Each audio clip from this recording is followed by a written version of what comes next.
Milionário entra em sua própria cozinha e flagra um menino de rua roubando comida. Revoltado, ele corre atrás. Mas o que descobre segundos depois faz seu mundo parar. O que ele viu revela um segredo enterrado há 9 anos. Você não está preparado para o que vem a seguir. Antes, comenta de qual cidade você acompanha e deixa seu curtir para seguir assistindo. O cheiro da redução de vinho tinto ainda pairava no ar da cozinha principal quando o barulho seco de uma tampa metálica batendo no chão interrompeu a quietude do restaurante. Ricardo Alencar girou instintivamente o rosto na direção do som. Passava da meia-noite. O serviço havia encerrado havia quase 1 hora. Nenhum funcionário estava autorizado a permanecer ali. Outro ruído, dessa vez o rangido da porta do freezer. Subitamente em alerta, ele cruzou a cozinha com passos largos e silenciosos, olhos fixos no corredor estreito que dava para os fundos. Ali, sob a fraca luz da lâmpada que piscava, viu algo se mover. Não era rato, nem gato. Era gente. Uma sombra pequena, ágil, uma criança. Ricardo não hesitou. Avançou num rompante de raiva e incredulidade, empurrou a porta da cozinha com força e gritou: "Ei, para aí! O garoto já estava correndo." Com uma sacola meio rasgada em mãos, o menino disparou pela porta de emergência, desaparecendo na viela escura dos fundos do restaurante. Ricardo correu atrás. Os sapatos de couro deslizaram brevemente no piso úmido, mas ele manteve o ritmo. A adrenalina o empurrava adiante. "Eu vi você!" ele gritava. "Larga essa sacola!" O garoto nem olhava para trás. Saltava por poças, cortava becos como quem já nasceu fugindo. As pernas finas e sujas deslizavam entre os obstáculos com uma familiaridade impressionante. Ricardo, aos 46 anos, sentiu o coração socar o peito, os pulmões queimando. Na terceira curva, o garoto tropeçou. A sacola caiu. Pães, bananas e 2 pedaços de carne embalada deslizaram para o chão. Ricardo o alcançou. "Você tá maluco?" arfava, se aproximando. "Entrar no meu restaurante desse jeito?" O menino se arrastou de joelhos para juntar a comida.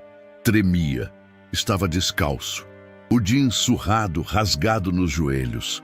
Ao se virar, o rosto sujo e magro de olhos vivos o encarou, mas não com medo. Era um olhar raivoso, desconfiado, um olhar que não pedia desculpas, pedia distância. Foi aí que Ricardo viu, pendurado no pescoço do menino, um cordão gasto com um pingente simples de latão. Uma letra H. O mundo parou. Ricardo piscou, engoliu seco. Aquilo não era possível. "Onde você conseguiu esse pingente?" Sua voz saiu mais baixa, agora mais tensa do que furiosa. O menino hesitou. Instintivamente cobriu o objeto com a mão. "É da minha mãe", disse, com uma voz rouca, firme. Ricardo sentiu o estômago afundar. "Qual o nome dela?" "Helena", respondeu o menino, erguendo o queixo com desafio. "Helena." O nome ecoou dentro dele como um trovão preso sob o peito. Helena, sua irmã, desaparecida havia 9 anos. A pessoa que ele jurou procurar e desistiu quando o mundo dos negócios falou mais alto. A mesma que desapareceu grávida, depois de anos em silêncio. "Como ela está?" Foi tudo o que conseguiu perguntar, como se o oxigênio tivesse se tornado rarefeito. O menino se levantou. "A gente não quer nada de você, entendeu? Vai embora. Vai voltar para o seu mundo. Aqui é o nosso." E saiu correndo de novo, desta vez sem sacola. Mas Ricardo não ficou parado. Dessa vez ele seguiu o menino, não por raiva, mas por algo que ele não sentia há anos: pavor. O chão de terra batida ainda estava úmido da chuva da madrugada quando Ricardo voltou ao barraco, poucas horas depois de deixar o local. Desta vez, não correu. Caminhava devagar, os passos firmes, mas inseguros. A claridade do amanhecer mal iluminava a viela encardida, onde o cheiro de esgoto se misturava com fumaça de lixo queimado. Ninguém o abordou. Naquele lugar, quem andava sem pressa era ignorado. Quem andava com medo virava alvo. Ao chegar à entrada, a mesma abertura no muro rachado da noite anterior, respirou fundo antes de cruzar a linha invisível que separava seu mundo daquele. As paredes improvisadas do barraco ainda pareciam mais frágeis à luz do dia. A lona azul, agora escorrida de orvalho, deixava frestas por onde a luz invadia o espaço com violência. Ricardo se aproximou com cautela. "Tiago?" chamou baixo. Um barulho de plástico se arrastando respondeu. Era o menino, sentando-se num colchão improvisado, coberto por um lençol fino. Estava de olhos abertos, olhando para a parede, imóvel. Nem se virou. Helena apareceu segundos depois, apoiada numa cadeira de rodas velha que mais parecia um amontoado de ferro. Sua aparência era ainda mais frágil sob a luz do dia. O rosto estava pálido, com manchas roxas discretas sob os olhos. Mas o olhar era o mesmo da noite anterior. Afiado, direto, sem margem para sentimentalismo. "Veio ver se era verdade?" perguntou. "Não. Vim porque é verdade", respondeu Ricardo. Helena riu. Um som seco, doído. Tossiu logo depois, cobrindo a boca com um pano. Quando retirou, havia sangue. Ricardo se aproximou por instinto, mas ela levantou a mão. "Não se atreva." Ele parou. "Helena, o que está acontecendo com você?" "Eu morri faz tempo, Ricardo. Isso aqui é só o que sobrou." Tiago o olhava de soslaio, sem confiar, sem desviar. "Você tem um lugar para ficar melhor do que isso. Eu posso ajudar, eu quero ajudar." "Você quis ajudar 9 anos depois?" retrucou ela, o tom ainda firme apesar da voz fraca. "Eu procurei você por meses, meses, e depois desistiu. Você seguiu com sua vida. Eu fui apagada." Ricardo sentiu o estômago revirar. Cada palavra da irmã parecia enfiar um anzol sob sua pele, puxando memórias que ele achava ter enterrado. "Eu não sabia que você estava grávida, mas sabia que eu sofria. Sabia o que nosso pai fazia e nunca disse uma palavra." A frase caiu como um raio entre eles. Tiago continuava em silêncio, como se absorvesse cada sílaba com o peso de um adulto. "Eu era jovem, você era cúmplice." Helena cravou, sem levantar a voz. "E eu fui embora para sobreviver." Ricardo olhou ao redor. O teto gotejava em alguns pontos. Um pequeno fogareiro improvisado descansava sobre um tijolo. Um balde com roupas molhadas estava encostado no canto, ao lado de uma sacola com potes reaproveitados de margarina. "E agora?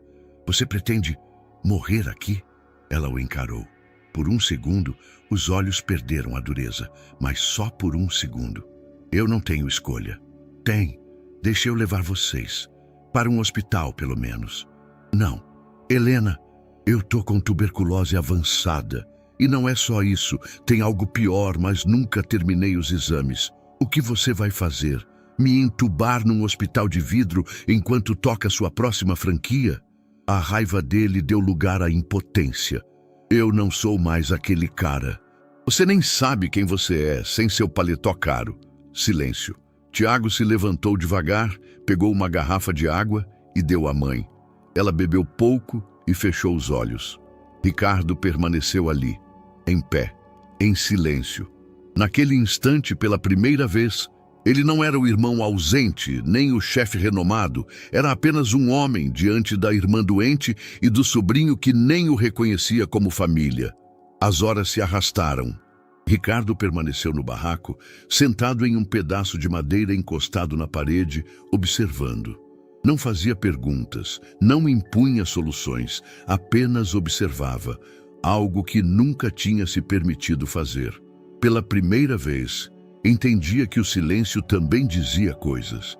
Tiago saiu por um tempo, levando uma mochila surrada nas costas. Ricardo quis saber para onde ia, mas não perguntou.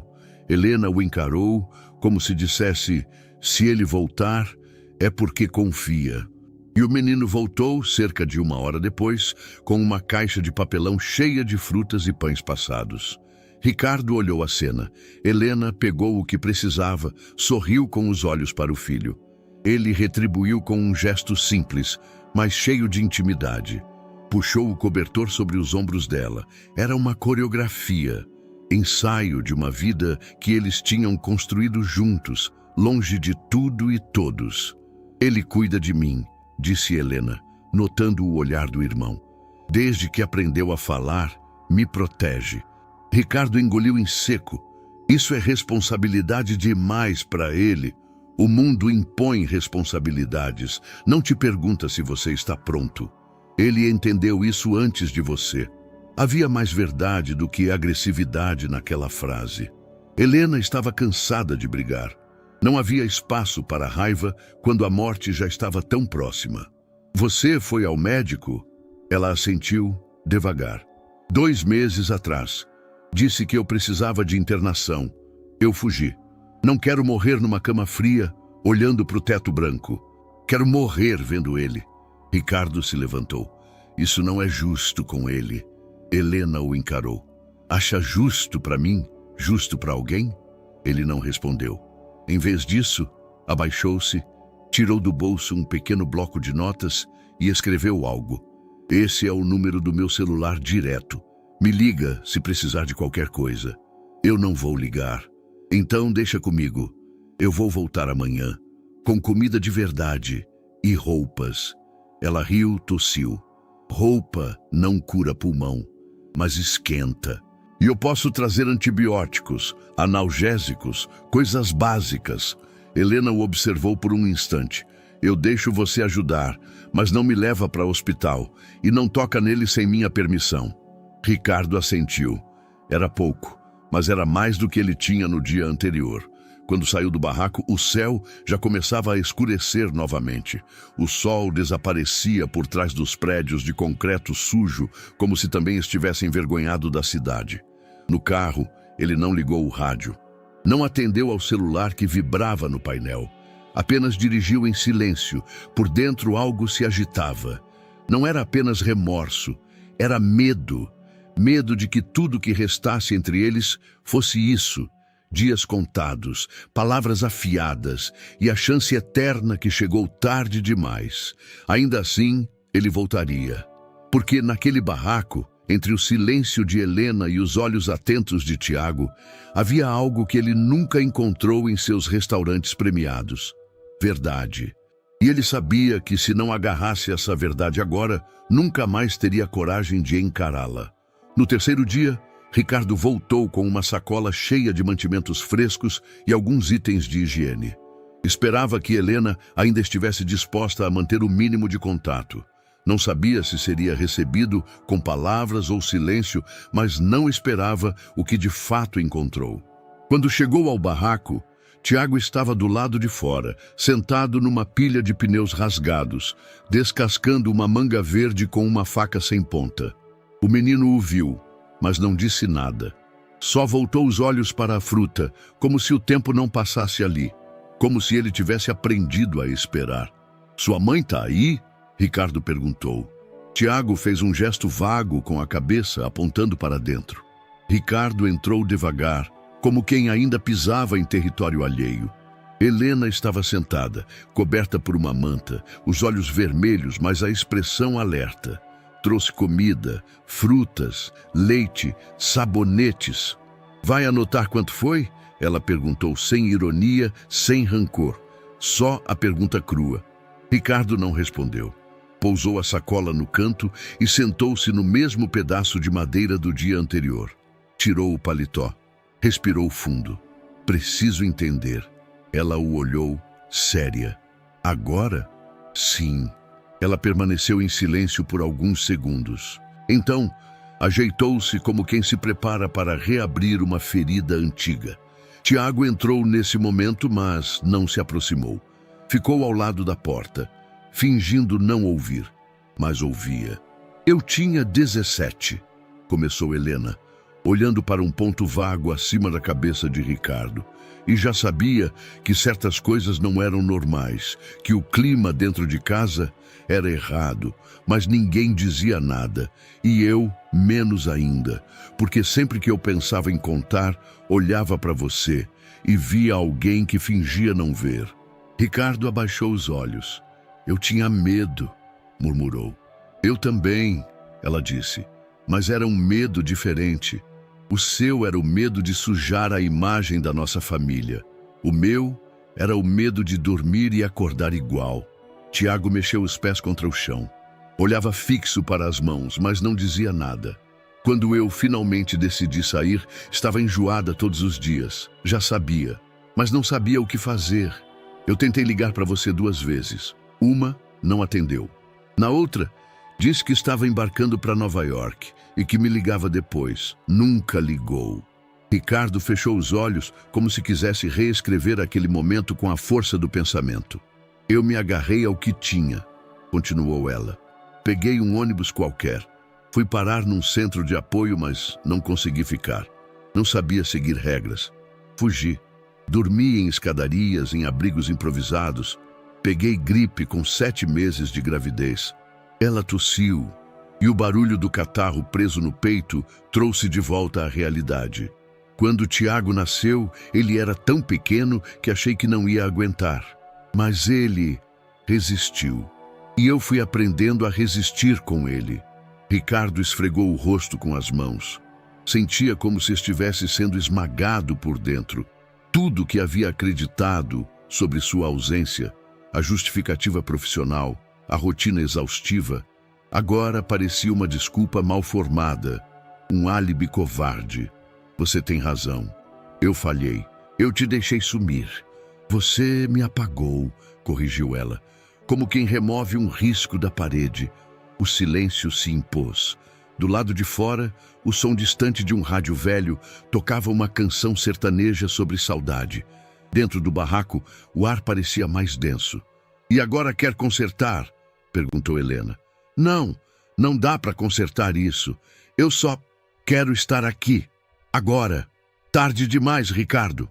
Tiago levantou-se. Andou até o fundo do barraco, como se aquilo fosse demais até para ele. Quando voltou, passou por Ricardo sem encará-lo. Minha mãe é forte porque ela nunca precisou de você. Ricardo sentiu o golpe. E por mais que doesse, sabia que o menino tinha razão. Mas eu preciso dela, ele disse. E de você também. Helena o olhou. E por um breve segundo, seus olhos suavizaram. Mas foi só um lampejo. Logo ela fechou a expressão novamente, como uma porta batendo no escuro. Só não nos transforme em mais uma causa. Não somos caridade. Somos sua dívida. Ricardo assentiu. Aquilo ele podia aceitar. Porque mesmo com as pontes queimadas, ainda havia caminho enquanto houvesse vida. E por mais frágeis que fossem os dias que restavam, ele estava disposto a caminhar por eles, com cada passo corroído de culpa e cada gesto como um pedido de perdão mudo. No 7º andar de um edifício envidraçado com vista panorâmica para a Avenida Faria Lima, Ricardo encarava a tela do computador como se estivesse tentando lembrar o que fazia ali. A imagem congelada de uma planilha piscava diante dele, números desalinhados entre fórmulas e células incompletas. Senhor Ricardo, o investidor francês está na linha 2, avisou Daniela, sua assistente da porta. Ele assentiu sem levantar os olhos. Não respondeu de imediato. Sentia-se desconectado da própria empresa, como se ela estivesse girando em torno de si, mas sem tocá-lo de verdade. Pegou o telefone, atendeu, falou por menos de 2 minutos. Palavras vagas. Um sim, 2 entendos, nenhuma promessa concreta. Quando desligou, seu olhar foi direto para a pequena sacola sobre a mesa lateral. Dentro havia um pacote de antibióticos e um xarope importado.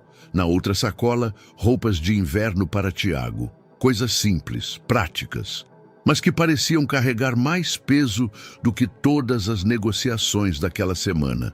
2 horas depois, ele estacionava discretamente a SUV preta 2 quadras antes do barraco. Evitava chamar atenção. Estava de jeans escuros e uma jaqueta simples. Nada de relógios de luxo, nada de perfume importado. Carregava apenas as 2 sacolas e um envelope com notas dobradas que jamais mencionaria. Tiago estava sentado no mesmo ponto dos pneus, agora remendando um chinelo com arame. Quando viu Ricardo, ergueu os olhos, mas não demonstrou reação. nem surpresa, nem simpatia. Trouxe umas coisas, disse Ricardo estendendo a sacola. O menino olhou de relance. Não precisa, respondeu. Eu sei, mas serve. Tiago hesitou. Pegou apenas uma das sacolas, abriu e examinou com cuidado. Tirou um moletom cinza de dentro, segurou contra o peito. Ficou em silêncio. Depois, dobrou e colocou de volta. Obrigado, disse, quase inaudível. Ricardo assentiu. Não sorriu. Não se aproximou. E sua mãe? Tá descansando? Tá melhor? Tá quieta? Houve uma pausa longa, desconfortável. Ricardo procurou algo a dizer que não soasse forçado. Falhar era quase certo, mas mesmo assim tentou. Esse moletom tem bolsos fundos. Cabe celular, caneta, o que quiser. Tiago apenas assentiu. Tem também um pacote de bolacha, chocolate. Tá no fundo da sacola. O menino olhou de novo, mas não pegou. Ricardo o observou por alguns segundos. Depois, tirou do bolso uma caixa pequena, embrulhada num papel azul escuro. Estendeu. Isso é para você, só para você. Tiago o encarou. O que é? Abre quando quiser. O menino pegou o pacote com relutância, olhou para os lados como se temesse estar sendo observado. Depois, escondeu dentro da sacola, atrás das roupas. Vou entrar. Quer falar com ela? Ricardo balançou a cabeça. Não hoje. Só vim deixar isso. Tá, mas eu volto amanhã. Tiago não respondeu. Apenas voltou ao que fazia. Girar o arame entre os dedos com a concentração de quem costura o próprio mundo. À noite, de volta ao apartamento amplo demais, Ricardo se viu sentado à mesa de jantar sem apetite. Havia pedido um risoto de camarão com redução cítrica, prato do próprio cardápio, mas tudo o que queria era silêncio. E talvez uma chance de recomeçar sem parecer um impostor. Ligou a TV, mutou o volume. Apenas assistiu, sem ouvir. Imagens de um noticiário local mostravam filas de espera em hospitais, pessoas dormindo em cadeiras, profissionais exaustos. Pensou em Helena. No barraco, ela provavelmente lutava contra a febre. Talvez Tiago estivesse molhando um pano para colocar em sua testa. Talvez nenhum dos remédios tivesse feito efeito ainda. Talvez... Pegou o celular. Digitou uma mensagem curta. Está tudo bem por aí? Ficou olhando para a tela. Depois, apagou. Guardou o aparelho. O relacionamento entre eles ainda era feito de pausas. E ele aprenderia a respeitar o tempo dessas pausas, mesmo quando elas machucassem. Na tarde seguinte, ao retornar, encontrou o moletom em Tiago. Não disse nada. Apenas notou que o garoto o vestia apertando os punhos dentro dos bolsos. Ricardo se sentou ao lado, no cimento. Abriu o presente? Tiago olhou de canto. Sim. E? É bonito. Guardou? Escondi. Por quê? Porque se você sumir de novo, eu não quero ver todo dia. Ricardo não respondeu. Aquilo não era uma recusa. Era só uma camada de proteção. E ele entendia isso mais do que gostaria. Naquele momento, entre o cheiro de lixo distante, o ruído de um rádio mal sintonizado e a presença frágil daquele menino de olhar maduro demais, Ricardo compreendeu que sua jornada não seria feita de declarações ou gestos grandiosos. Seria feita assim: um presente escondido, um moletom aceito e um espaço vazio deixado ao lado, esperando confiança nascer. A manhã se insinuava devagar pelas frestas da lona quando Ricardo chegou mais uma vez ao barraco. O céu estava opaco, sem sol nem chuva, como se a cidade hesitasse em decidir entre o calor e o frio. Havia algo suspenso no ar, não exatamente um silêncio, mas uma expectativa muda. Dessa vez, foi Helena quem o chamou. Pode entrar, disse, a voz fraca mas firme, quando o ouviu se aproximar. Ricardo atravessou a abertura com o cuidado de sempre.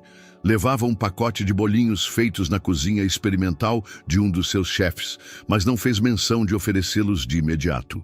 Helena estava sentada em posição ereta, o que por si só já parecia exigir esforço. Um cobertor sobre as pernas, a respiração lenta e o olhar mais calmo do que nos dias anteriores. Tiago estava ausente. Saíra cedo para resolver umas coisas, disse, sem especificar.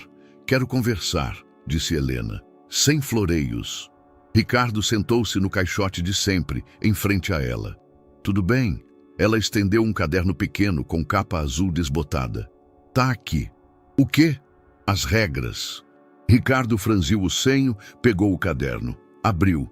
A letra era fina, firme como a dela sempre fora, mesmo agora com as mãos trêmulas. No topo da primeira página, em letras grandes, estava escrito: Coisas que você não vai fazer com o meu filho. Ele leu em silêncio, página por página. Ao lado de cada item havia pequenas anotações, explicações, algumas duras, outras comoventes. Não vai levá-lo para morar em apartamento com elevador espelhado. Não vai inscrevê-lo em escola onde ele seja o único que conhece o gosto do pão dormido. Não vai ensinar que dinheiro resolve tudo, porque ele já entendeu que não resolve. Não vai forçá-lo a chamar ninguém de pai se ele não quiser. Não vai tirar dele o gosto por sentar na calçada, ouvir conversa de velho ou soltar pipa em fio de luz. Ricardo virou a última página com cuidado. Estava em silêncio. Tocava o papel como quem segura uma carta antiga. Isso é uma declaração de guerra? Isso é uma cerca, e cerca boa é aquela que evita conflito. Se você respeitar isso, a gente pode tentar construir alguma coisa. Ricardo respirou fundo. Havia naquela lista uma sensibilidade que ele não esperava. Não era sobre controle, era sobre medo. O medo de que, depois de tanta luta, seu filho fosse moldado ao mundo que um dia a ignorou. Eu prometo respeitar, disse. Cada item. Helena fechou os olhos, aliviada. Mas o momento de trégua durou pouco. Um acesso de tosse a tomou de surpresa. Começou leve, depois se intensificou. Ela tentou abafar com o antebraço, mas não conseguiu. Ricardo se levantou num impulso, mas ela ergueu a mão, sinalizando para que ele ficasse onde estava. É só um cansaço, disse depois que o corpo parou de tremer. Você precisa voltar ao médico. Eu preciso que você cumpra a sua parte. Ele assentiu, ainda inquieto. E o Tiago? Tá começando a aceitar sua presença, mas não pressiona. Ele precisa de tempo. Ricardo olhou ao redor. O barraco continuava sendo o mesmo, escuro, apertado, precário. Mas ali dentro havia uma história pulsando, uma narrativa de resistência. Eu pensei em algo. Não sei se posso prometer, mas... Helena o olhou com cautela. Eu quero levar o Tiago ao mar. Ela arqueou as sobrancelhas. Mar? Ele nunca viu? Claro que não. Então, é isso. Quero mostrar a ele que existe horizonte, que tem algo além das ruas, além das paredes rachadas. Helena ficou em silêncio por um momento. Depois sorriu, um sorriso tímido, curto, mas verdadeiro. Pode tentar, mas não se surpreenda se ele rir da ideia. Tiago chegou ao anoitecer carregando 2 sacolas. Tinha areia no cabelo e nos sapatos. Disse que esteve ajudando um rapaz a descarregar blocos numa construção. Tinha ganhado pão e refrigerante. Ricardo ficou calado enquanto o menino ajeitava as sacolas no canto. Fiquei sabendo que nunca viu o mar, disse, casual. Tiago olhou de canto. E daí? Eu quero te levar. O menino riu. Um riso breve, meio debochado. Você quer me levar para a praia? Quero. Para quê? Para tirar foto comigo? Postar no seu Instagram de rico? Ricardo balançou a cabeça. Não, para você pisar na água. Só isso. Tiago ficou em silêncio. Depois, pegou a sacola que trazia e começou a retirar os itens com calma, como se a conversa tivesse acabado. Mas havia algo diferente em seus gestos. Não era desprezo. Era dúvida. E dúvida, Ricardo começava a entender. Já era um tipo de abertura. Ele não respondeu. Apenas pegou o caderno de anotações com as regras, dobrou com cuidado, colocou no bolso interno da jaqueta e se levantou. Antes de sair, olhou para Helena. Obrigado por confiar. Ainda que pouco, ela apenas assentiu. Estava cansada, mas ainda havia firmeza em seu olhar. E foi assim que, entre linhas escritas à mão, limites traçados com amor, e um riso debochado de menino, começou o primeiro acordo real entre eles. Um pacto silencioso onde ninguém ganhava tudo, mas todos tentavam perder menos. O sol ainda mal havia rompido o horizonte quando o telefone de Ricardo tocou. Era um número desconhecido, daqueles que por instinto ele costumava ignorar. Mas algo no fundo o fez atender. Senhor Ricardo Alencar? Sim. Quem fala? Aqui é da unidade de pronto atendimento da Vila Pauliceia. Sua irmã foi trazida até nós após desmaiar na rua. Está estável agora, mas precisa de acompanhamento. Ricardo não disse nada por 2 segundos. O tempo congelou. Eu estou indo. O hospital parecia ter sido projetado para lembrar aos pacientes o quanto a dor pode ser anônima. Paredes esbranquiçadas pelo tempo. Cadeiras de plástico duro, espalhadas de forma irregular. Cheiro de álcool misturado com suor e comida de ambulante. Ricardo entrou vestindo um jeans simples e uma camisa de algodão, tentando parecer um cidadão comum. Mas mesmo assim, seu andar, seu olhar, sua presença o denunciavam. Os olhos de uma atendente se fixaram nele por alguns segundos a mais do que o necessário. Helena Alencar, disse. A moça consultou um monitor antigo. Fez um gesto com a cabeça indicando o corredor à esquerda. 4ª porta, tá na maca 3. Ricardo atravessou o corredor entre tosses, choros e gemidos abafados. Ao abrir a porta, encontrou Helena desacordada, um acesso intravenoso no braço, a respiração ruidosa. Uma enfermeira aplicava um medicamento com a mesma naturalidade de quem organiza prateleiras. Quanto tempo ela está assim? Chegou faz 1 hora. Desmaiou na calçada em frente a um sacolão. Foi trazida por um ambulante que a conhecia de vista. Ricardo assentiu, aproximou-se devagar, pegou a mão da irmã. Ela vai ficar bem? A enfermeira hesitou. Estamos fazendo o possível com o que temos. A frase ficou ecoando na mente dele. Com o que temos. Tiago chegou menos de 20 minutos depois, correndo, ofegante. Os olhos vermelhos, o peito arfando como se tivesse atravessado a cidade a pé. Entrou no quarto, viu a mãe e estacou. O que aconteceu? Perguntou a Ricardo sem rodeios. Ela desmaiou. Estava sozinha. Tiago se aproximou, segurou a outra mão da mãe, tocou o rosto dela com cuidado, como quem verifica se ainda está ali. E você? O que fez? Estou aqui agora. Tiago o encarou. Não disse nada, mas o olhar era acusador. 2 horas depois, Ricardo falava com um médico do plantão, um senhor de voz rouca e paciência escassa. Explicou a situação, falou da doença já diagnosticada, perguntou sobre opções. Nesse estágio, precisamos de exames completos, antibióticos específicos, acompanhamento. Aqui a gente estabiliza, mas não trata com profundidade. Se ela tiver onde ficar, melhor para todos. Ricardo assentiu. O médico não sabia com quem falava. E Ricardo, pela primeira vez, não quis dizer. Saiu dali direto para o estacionamento. Ligou para um dos diretores do Hospital São Luís, pediu vaga, descreveu a situação. Em menos de 15 minutos, estava resolvido. Preparem uma ambulância, disse. Vou bancar tudo, mas ela não pode saber. O transporte foi discreto, agendado para o final do plantão, com um enfermeiro particular. Quando Helena acordou no novo quarto, já com paredes claras, travesseiro macio e silêncio de verdade, demorou para entender onde estava. Isso não é o pronto-socorro. Tiago estava ao lado, olhando tudo. Foi ele, disse sem rodeios. Mandou-te tirar de lá. Pagou o hospital chique, sem perguntar nada.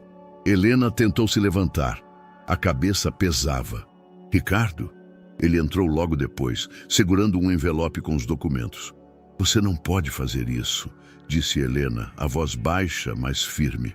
Fiz, e faria de novo. Tiago se levantou. Você acha que tudo se resolve com dinheiro? Não, mas tem coisas que só o dinheiro pode resolver. E sua mãe precisa de conforto agora. E quando o dinheiro acabar? Retrucou Tiago. Vai embora de novo? Ricardo se calou. Helena puxou o cobertor até o pescoço. Estava pálida, cansada, mas com aquele olhar claro de quem ainda tinha controle da própria dignidade. Não transforme esse gesto em dívida. Não é. É um acerto. Um que eu já devia há muito tempo. Tiago não parecia convencido. Cruzou os braços. Afastou-se da cama. Isso aqui não vai mudar a história. Não te faz herói. Eu não quero ser herói, Tiago. Só quero que sua mãe tenha paz. E eu quero que você tenha escolha. Que não precise crescer achando que a única forma de viver é se defendendo de tudo. Silêncio. Helena fechou os olhos. Tiago saiu do quarto. Ricardo permaneceu. Não havia vencido, mas também não tinha perdido. E às vezes, isso era o máximo que se podia esperar de um dia como aquele. No elevador, a caminho da saída, Ricardo se viu diante do próprio reflexo. As olheiras, a barba mal feita, a camisa amassada, tudo nele parecia deslocado. Mas pela primeira vez em anos, aquilo não o incomodava. Ele havia rompido mais do que uma barreira geográfica entre mundos. Havia invadido um território emocional onde não era bem-vindo e ficado mesmo assim. O relógio marcava 21 horas quando Ricardo entrou pela porta dos fundos do seu restaurante mais premiado. A cozinha já havia encerrado o expediente. Panelas limpas descansavam sobre os balcões de aço e o silêncio reinava entre as bancadas. Apenas o tic-tac do relógio e o zumbido do freezer quebravam a paz industrial. Tiago entrou atrás dele, hesitante. Trazia uma touca simples e olhava ao redor como se tivesse acabado de cruzar um portal. Aqui parece um hospital, mas de comida. Ricardo sorriu. Quase isso. Aqui se cozinha com método, com rigor. Mas o coração continua sendo o ingrediente principal. Tiago arqueou uma sobrancelha. Você ensaia essas frases? Mais do que devia. Ricardo pegou um avental e jogou um para o menino. Tiago hesitou. Pegou. O que vamos fazer? Algo simples, mas preciso do seu toque. Ricardo colocou sobre a bancada ingredientes frescos, tomates italianos, folhas de manjericão, queijo Minas curado, pão artesanal. Já fez brusqueta? Sei mal falar isso. Então vamos aprender fazendo. Tiago lavou as mãos com cuidado. Ricardo observava. O menino não tinha pressa. Lavava entre os dedos, os pulsos, como quem entende que toque e higiene andam juntos. Ricardo cortou o pão, mostrou o ângulo certo. Depois, entregou a faca ao garoto. Sua vez. Tiago segurou firme. Cortou as fatias com precisão instintiva. Já fez isso antes. Corto fruta no barraco todo dia, cebola quando dá. Você presta atenção nos detalhes. Minha mãe diz que comida mal feita é como promessa quebrada. Ricardo parou por um segundo. A frase ficou pairando no ar. Ela tem razão. O cheiro de alho frito começou a invadir o ambiente. Tiago mexia a frigideira com destreza. Quando foi montar as bruschetas, espalhou os ingredientes com equilíbrio, sem exagero, como se tivesse feito aquilo desde sempre. Ricardo provou a primeira. Você tem mão boa. Tiago disfarçou o orgulho com um encolher de ombros. É só pão com tomate. Sim, mas o jeito de montar, o tempo de forno, tudo diz quem você é. Tiago olhou para o forno, depois para o balcão. Posso fazer outra, mas com o meu jeito? Ricardo assentiu. Dessa vez, o menino pegou o queijo, ralou na hora, misturou com alho cru e um fio de mel que encontrou na prateleira. Colocou menos tomate, mais folha. Essa é como minha mãe faz, só que quando a gente tem um pouco de tudo. Ricardo provou. A mistura era inesperada, mas harmoniosa. Você entende sabor, tem sensibilidade. Tiago sorriu pela primeira vez. Um sorriso real, sem máscara. Foi quando ouviram um barulho. Passos apressados. Helena estava parada na porta da cozinha. Vestia um agasalho leve e chinelos. Estava ofegante, o rosto pálido, os olhos em fúria. O que é isso? Tiago recuou instintivamente. Mãe! Ela entrou com dificuldade, mas firme. Você trouxe meu filho para esse mundo sem me avisar? Ricardo tentou se explicar. Eu só queria mostrar. Ele tem talento, tem 9 anos de rua, tem resistência, tem força, mas não é seu projeto de reabilitação, Ricardo. Não é isso. É exatamente isso. Você quer que ele vire parte do seu mundo, use sua roupa, fale sua língua, e quando cansar vai devolver, como fez comigo. Tiago permaneceu imóvel. O que antes era brilho no olhar virou umidade contida. Eu não quis ultrapassar, mas ultrapassou. Ricardo deu um passo atrás. Eu só queria... Helena não ouviu. Deu 2 passos e então vacilou. A mão escorregou do balcão. O corpo tombou. Tiago gritou. Mãe! Ricardo correu e segurou antes que ela atingisse o chão. Helena, me escuta. Ela abriu os olhos por um segundo. Foi só rápido e apagou. Tiago estava de joelhos, as mãos trêmulas. Ela estava bem hoje de manhã. Ricardo a deitou com cuidado no chão frio da cozinha. Já pegava o celular no bolso. As mãos tremiam. Vamos levá-la para o hospital, agora. O som da sirene, minutos depois, foi o único ruído na madrugada. Dentro da ambulância, Tiago segurava a mão da mãe. Ricardo o observava do outro lado, calado. O contraste entre os 2 mundos nunca foi tão gritante quanto naquele momento. O menino que cozinhava com sensibilidade no restaurante de luxo, agora chorava baixinho no banco duro da emergência. E Ricardo sabia que dessa vez ele podia ter ido longe demais. O quarto era claro, arejado, silencioso. Uma televisão pendurada na parede exibia um programa qualquer com o som desligado. O soro gotejava lentamente, conectado ao braço de Helena. Ela respirava com esforço, os olhos semicerrados, acompanhando o movimento das folhas de uma árvore do lado de fora da janela. Ricardo estava sentado a poucos metros da cama, sem blazer, sem celular nas mãos, sem palavras prontas. Apenas observava. Do outro lado, Tiago dormia encolhido em uma poltrona. O corpo cansado, a expressão ainda em guarda, mesmo em repouso. O médico entrou com passos cuidadosos. Baixou a máscara e se aproximou de Ricardo. Senhor Alencar, podemos conversar? Ricardo levantou-se e o seguiu para fora do quarto.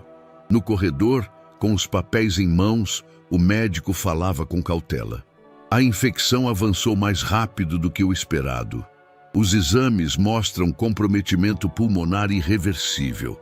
Estamos tratando com os melhores recursos paliativos, mas não há possibilidade real de reversão. Ricardo ouviu tudo em silêncio. Ela tem quanto tempo? Talvez semanas. Com sorte. Ela sabe? Intui. Mas talvez seja melhor que ouça de alguém próximo. Ricardo assentiu. Obrigado. O médico o olhou por um instante. Ela é forte, mas não precisa ser sozinha até o fim. Ricardo voltou para o quarto com os ombros pesados. Helena o olhou e percebeu tudo no silêncio dele. Havia algo na respiração dele que denunciava, no modo como segurava as palavras na garganta. Já não precisa dizer nada, sussurrou ela. Eu vi nos seus olhos. Tiago ainda dormia, o rosto colado no braço da poltrona. Ela fez um gesto com a cabeça indicando o menino. Ele ainda não sabe, né? Não, respondeu Ricardo, e vai continuar sem saber, pelo menos até onde eu aguentar. Ricardo se aproximou, sentou-se ao lado dela. Helena tirou debaixo do travesseiro um envelope branco lacrado com fita adesiva. Isso é para você, mas só depois que eu for. Promete? Prometo. Ela colocou o envelope na mão dele e fechou os dedos dele sobre o papel. Não é uma cobrança, é uma explicação. E uma despedida. Ele olhou para o envelope por um instante e depois para ela. Não sei se vou saber o que fazer quando você não estiver aqui. Vai, porque agora você não tem escolha. Tiago vai precisar de alguém que aguente os silêncios dele, os muros, as fugas, e você vai precisar aprender a perder sem tentar comprar de volta. Ricardo assentiu, os olhos marejando. Helena respirou fundo, depois olhou para o teto, como se organizasse os próprios pensamentos. Quero te pedir uma coisa. Qualquer coisa. Leva ele para o mar. Ricardo franziu o senho. Como? O mar, a praia. Ele nunca viu. Nunca sentiu a água nos pés, o cheiro do sal. Nunca soube que existe um horizonte maior do que esse bairro, essa cidade, esse hospital. Ele precisa ver que o mundo é maior do que a dor dele. A frase ficou suspensa entre eles. Ele vai resistir. Vai achar que a promessa vazia. Mas leva, nem que seja um dia só. Mesmo que seja só por mim. Ricardo pegou a mão dela, apertou levemente. Eu prometo. Ela sorriu, com os lábios quase imóveis. Às vezes, tudo que a gente precisa é de um horizonte. Só isso. Quando Tiago acordou, encontrou os dois em silêncio. Helena de olhos fechados, descansando, e Ricardo com o rosto virado para a janela. Tá melhor? Um pouco, respondeu ela sem abrir os olhos. Tiago se aproximou da cama, pegou a mão da mãe. O moço falou comigo no corredor. Disse que amanhã pode levar você para tomar sol no terraço. Quero sim. Ver o céu inteiro antes que ele suma. Tiago olhou para Ricardo, depois para a mãe. Posso ir junto? Claro! Você é meu sol! Ela sorriu para o filho, mas Ricardo sabia. Aquele era o tipo de sol que se despedia em silêncio. E ele agora carregava a responsabilidade de manter a luz acesa, mesmo quando o dia acabasse. Chovia com persistência naquela madrugada. Não uma tempestade violenta, mas uma chuva fina, insistente, como se o céu chorasse sem pressa. O vento soprava pelas janelas do quarto hospitalar, fazendo as cortinas dançarem em silêncio. Helena estava quieta havia horas. Não dormia, não acordava, pairava. Sua respiração era rasa, como um sussurro no escuro. Tiago estava ao lado da cama, de mãos dadas com a mãe, o queixo encostado no braço dela. Os olhos abertos, firmes, sem lágrimas. Ricardo permanecia próximo, de pé, os braços cruzados, a cabeça baixa. Sentia a noite pesar nos ombros, como se o tempo tivesse ficado espesso. Às 3 da manhã, a máquina ao lado da cama emitiu um som diferente, breve, seco. Depois, silêncio. A enfermeira entrou, caminhou rapidamente até os equipamentos, fez as verificações com olhos treinados. Respirou fundo e então olhou para eles. Ricardo entendeu antes que ela falasse. Tiago também. Nenhum dos dois se moveu. Querem um minuto a sós? Ricardo assentiu. A enfermeira saiu. Tiago permaneceu parado. Não soltou a mão da mãe. Não chorou. Não disse nada. Ricardo se aproximou.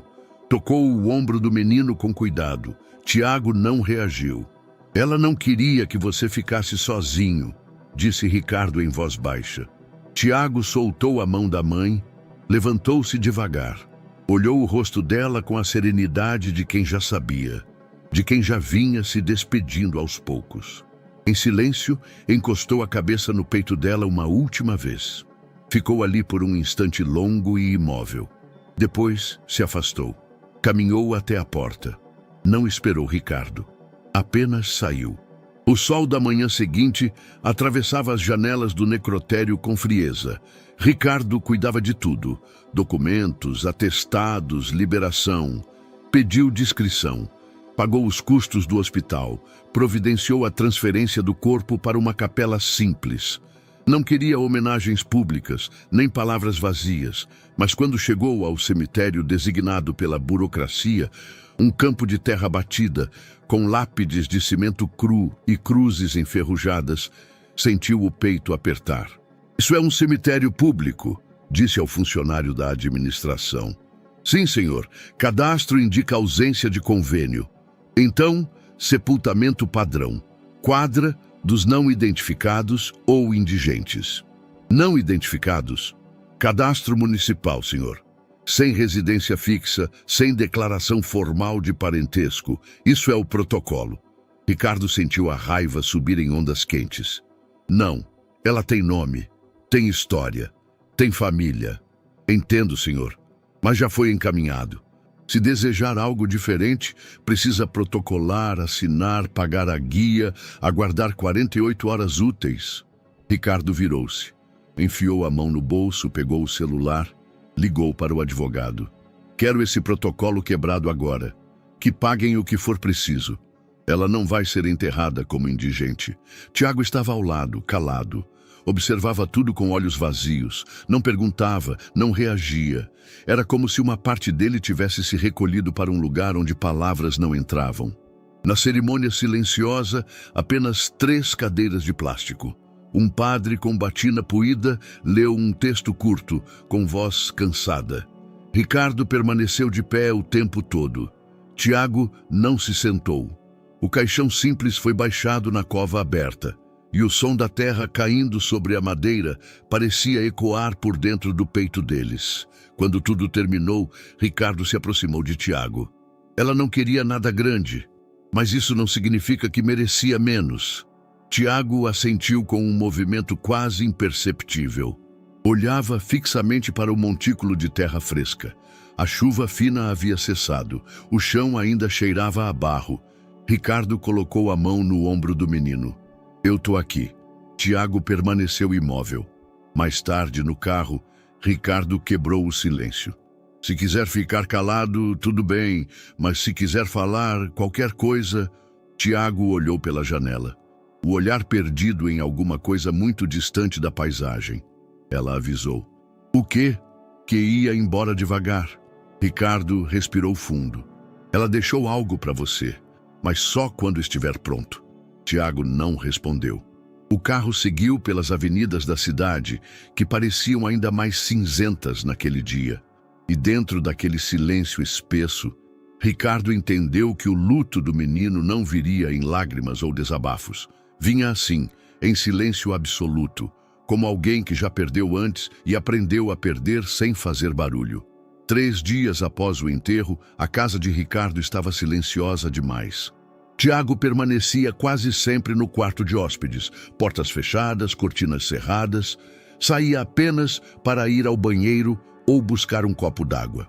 Não comia direito, não falava, não olhava nos olhos. Ricardo, respeitando o luto, evitava forçar qualquer contato. Mas o clima entre eles não era só de silêncio, era de suspensão, como se o mundo estivesse esperando algo desabar. Na tarde daquela terça-feira, a campainha tocou. Ricardo atendeu pessoalmente, já habituado a evitar o porteiro quando possível. Era uma mulher de meia-idade, bem vestida, sorriso profissional. Carregava uma prancheta. Senhor Ricardo Alencar? Sim, sou Lúcia Maia, assistente social da Vara da Infância e Juventude. Podemos conversar? Ricardo a fez entrar. Ofereceu água, recusada com gentileza. Recebemos uma notificação sobre a situação do menor Tiago Silva Alencar. Viemos apurar as condições de guarda. Ricardo franziu a testa. Notificação? De quem? Não posso revelar a fonte, mas o processo foi aberto automaticamente após o falecimento da genitora e pela ausência de registro legal de guarda por parte do senhor. Eu sou tio dele. Entendo, mas formalmente ele está em situação de risco institucional, sem tutela registrada, sem adoção ou guarda deferida. Estamos diante de um menor que, tecnicamente, está sob responsabilidade do Estado. Ricardo sentiu o sangue esquentar. Ele tem casa, tem onde dormir, estuda, tem o que comer. Está sob meus cuidados. Lúcia anotava tudo com calma. Por ora, o menor está aqui, sim, mas isso não garante permanência legal. Precisamos iniciar um processo de regularização. E até lá, é possível que o juiz determine acolhimento provisório em abrigo. Em abrigo? Até que a situação se defina. Ricardo se levantou. Isso é um absurdo. O garoto acabou de perder a mãe. Ele tem um lar. Senhor Ricardo, compreendo sua indignação, mas a lei é clara. Nenhuma boa intenção substitui o que está no papel. Quando a assistente foi embora, Ricardo entrou no quarto de Tiago. O menino estava sentado na cama, encostado na parede, com o mesmo moletom velho de sempre. Precisamos conversar, disse Ricardo. Tiago não respondeu. Vieram aqui hoje, uma assistente social. Disseram que talvez você tenha que ir para um abrigo até regularizarem sua situação. Tiago ergueu os olhos. Pela primeira vez em dias, algo brilhou neles. Mas não era medo, era incredulidade. Abrigo é só uma possibilidade. Estou resolvendo. Você prometeu. Eu não prometi que o mundo não ia interferir. Prometi que eu não deixaria você sozinho. E não vou. Vai comprar outro advogado? Outro juiz? Ricardo engoliu seco. Vou fazer tudo o que estiver ao meu alcance. Tiago se levantou. É sempre isso com você. Tudo ao meu alcance significa abrir a carteira. Mas nem tudo se resolve com dinheiro, Ricardo. A minha mãe me ensinou isso. Eu não quero te perder, Tiago. Então para de tentar resolver tudo com assinatura, com planilha. Para de me tratar como projeto.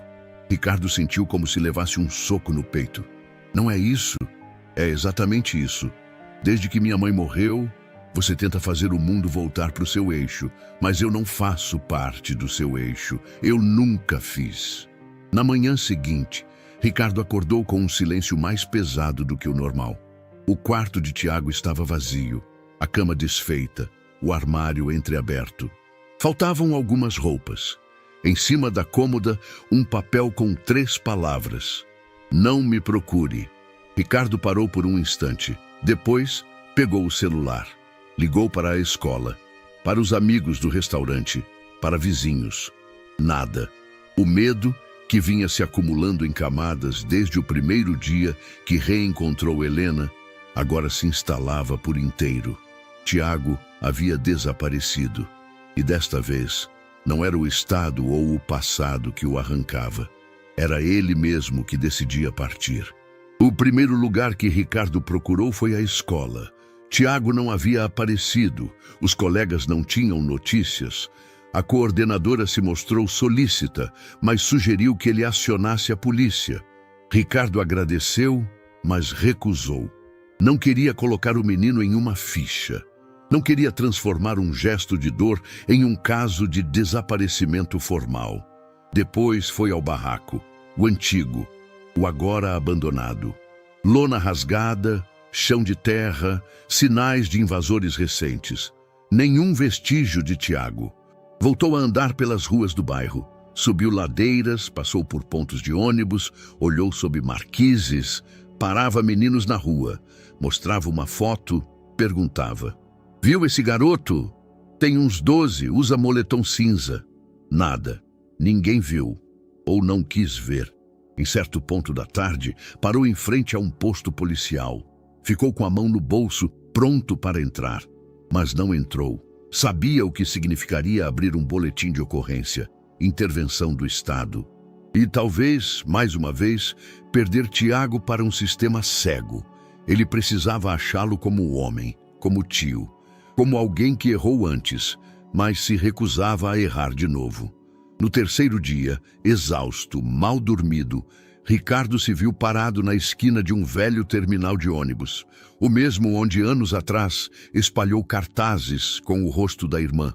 Uma foto antiga, com os olhos de Helena sorrindo para um mundo que não sorria de volta. Foi ali que o primeiro flash veio. Ela sentada num banco, grávida, escondida por um capuz, comendo um pão duro dado por uma senhora da igreja. Ele a viu de longe, uma vez, antes de saber que era ela, e passou direto. Agora, em outra esquina, procurava pelo filho dela. As memórias batiam como ondas. O cheiro da rua, o calor abafado, o barulho dos ônibus, tudo o levava de volta a um tempo que tentou esquecer. Um tempo onde ele escolheu seguir em frente e deixou alguém para trás. Mas não agora. Não com Tiago. No fim da tarde, sentou-se na escadaria de uma praça. As pernas doíam, o estômago vazio. Pegou o celular, hesitou em ligar para o advogado. Desistiu. Ligou para o restaurante. Cancela as reuniões da semana. Fala que tive um imprevisto. Algum problema, senhor Ricardo? Todos. Desligou. Ficou ali mais uma hora. Depois levantou e começou a andar de novo, sem rumo. Até que seus pés o levaram a um lugar que há muito não visitava. A igreja São Geraldo, no centro antigo da cidade. Era começo de noite. As luzes de fora refletiam sobre os vitrais coloridos. As portas estavam abertas, como sempre. O cheiro de vela misturava-se com o perfume discreto de madeira antiga. Dentro, algumas pessoas rezavam em silêncio. Mas não foi lá dentro que Ricardo o viu. Foi nas escadarias. Tiago estava deitado, encolhido, coberto por um pedaço de cobertor puído. A cabeça encostada na coluna lateral, os joelhos dobrados, o corpo ainda infantil tentando se proteger do mundo. Ricardo parou. Ficou olhando por segundos que pareceram horas. Aproximou-se devagar. Tiago. O menino abriu os olhos, mas não se mexeu. Achei que nunca ia vir, disse com voz rouca. Eu procurei por toda a cidade. Tiago o encarou, sem suavidade. Você sempre procura quando é tarde. Ricardo engoliu em seco. Eu não vou desistir de você. O menino se sentou devagar. Você só aparece quando alguém está quase indo embora. A frase caiu entre os dois como um martelo. Com a minha mãe foi assim. Comigo também. Ricardo se abaixou, ficou na altura dele. Não dessa vez. Eu não vou deixar você sozinho. Tiago olhou para os degraus, depois para o céu. Você não entende. Aqui eu sei quem eu sou. No seu mundo, eu sou um erro esperando ser corrigido. Você não é um erro. É o que me resta de verdade. Silêncio. Pode voltar comigo? Tiago hesitou. Olhou ao redor. A cidade seguia viva, indiferente. O mundo rodava. Depois pegou a mochila do lado, levantou-se e disse: só se a gente for a pé. Ricardo sorriu sem exagero. Vamos. E juntos, em silêncio, começaram a caminhar pela calçada molhada, em direção a algo que ainda não sabiam como nomear, mas sabiam que precisavam alcançar. A chuva fina dava lugar a uma brisa fria quando Ricardo e Tiago chegaram ao apartamento. Entraram em silêncio. O menino foi direto para o quarto, deixando a mochila num canto, o casaco ainda molhado pingando pelo chão. Ricardo permaneceu parado na sala, os olhos fixos em um ponto indefinido da parede. A noite parecia grande demais. A casa, silenciosa demais. Tudo pedia por um gesto. E ele sabia qual era. Foi até o armário do escritório. Abriu a gaveta onde guardara o envelope deixado por Helena. Estava ali do mesmo jeito. Branco, com o nome dele escrito em azul, em letras firmes, familiares. Sentou-se, respirou fundo, rasgou com cuidado a lateral do envelope e retirou a folha dobrada em 3 partes. Reconheceu o cheiro do papel. Um leve toque de lavanda, talvez do travesseiro onde ela o escondeu. Começou a ler. Ricardo, se você está lendo isso, é porque já não estou mais aí. E se ainda tem alguma coisa de humano dentro de você, e eu sei que tem, você está sentindo dor. Não a dor da perda, mas a da consciência. A dor de quem demorou para chegar. Mas tudo bem, essa dor é a única que vale a pena sentir. As mãos de Ricardo tremiam ligeiramente. Você não teve culpa de tudo, mas teve culpa do silêncio. Eu gritava com os olhos e você desviava o olhar. Você sabia que nosso pai não era o que parecia ser. Sabia que ele atravessava limites. E, mesmo assim, você escolheu não ver. Ele me fazia sentir invisível. Mas quando você fingiu que não sabia, foi pior. Porque de você eu esperava socorro. E ele nunca veio. Ricardo apertou os olhos. Uma pontada aguda atravessou o peito. Quando eu fugi, estava grávida e sozinha. Mas não com medo. Eu achava que, pelo menos uma vez, poderia construir algo meu, com dignidade, ainda que fosse no meio do barro. E Tiago foi meu mundo, meu pequeno mundo. Ele nunca teve luxo, mas teve valor, teve amor, teve verdade. As palavras vinham como ondas, calmas, mas implacáveis. Agora que estou partindo, quero pedir algo. Não para mim, mas para ele. Não o vista com grife. Não o coloque em colégios onde vai ser olhado de cima. Não tente apagá-lo para caber na sua vitrine. Ensine-o a crescer com dignidade, não com aparência. Mostre a ele que o mundo pode ser duro, mas que ainda há beleza. Não em grandes gestos, mas em pequenos respeitos. Não tente moldá-lo, apenas fique. Ricardo parou, respirou fundo. O nó na garganta era sólido, do tamanho dos anos perdidos. Voltou à carta. E por fim, perdoo você, porque mesmo falhando você voltou. E isso, num mundo que só abandona, já é mais do que muitos fazem. A última linha era simples. Seja presença. Mesmo quando tudo doer. Ricardo deixou a carta sobre a mesa e recostou-se na cadeira. Chorou, sem som, sem pressa, como se cada lágrima lavasse um pedaço endurecido da alma. Na manhã seguinte, acordou com um novo peso, não o da tristeza, mas da responsabilidade. Ligou para o advogado. Quero iniciar imediatamente o processo de guarda de Tiago, provisória e depois definitiva. Certo, mas isso exige comprovação de estabilidade, laços afetivos, preparo. Então comece agora. O que eu tiver que fazer, eu faço. Desligou. Depois, foi até o escritório de um dos seus sócios. Pediu para abrir mão de participação em 2 das 5 casas do grupo gastronômico. Vai vender? Vou me reestruturar. Tenho prioridades novas. Você vai sair justo agora, no auge. Não estou saindo, estou redirecionando.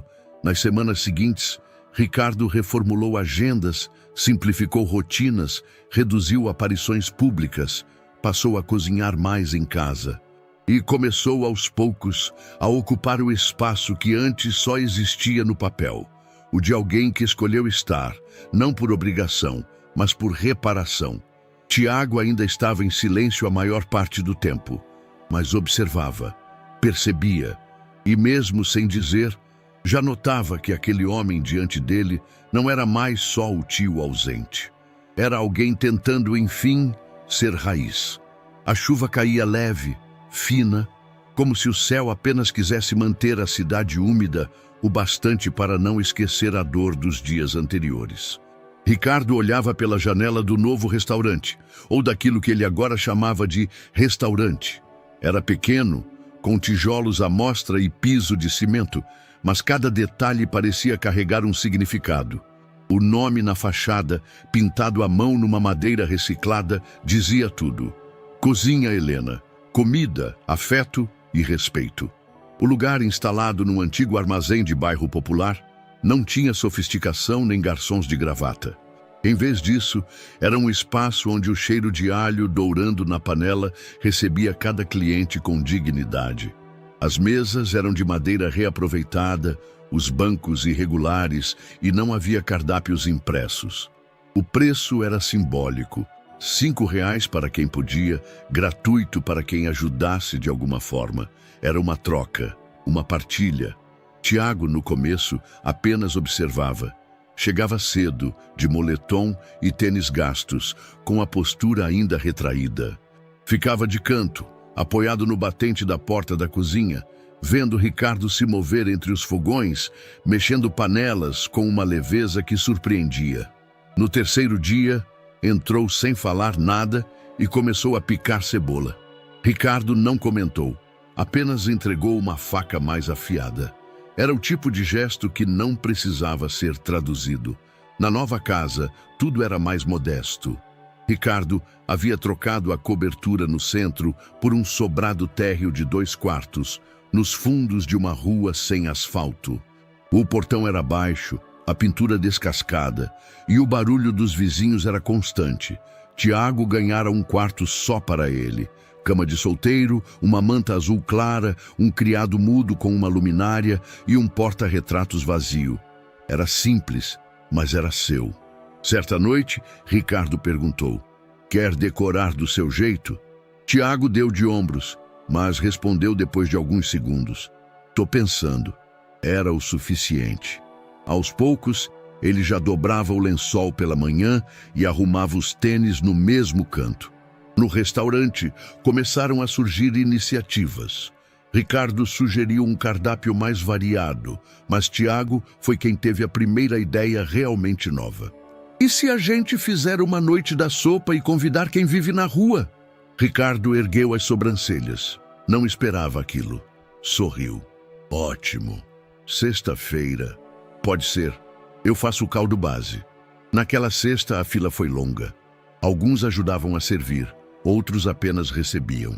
Um senhor em situação de rua chorou ao provar a sopa e disse que há anos não comia algo com gosto de lar. Tiago ouviu aquilo em silêncio, mas seu olhar brilhou.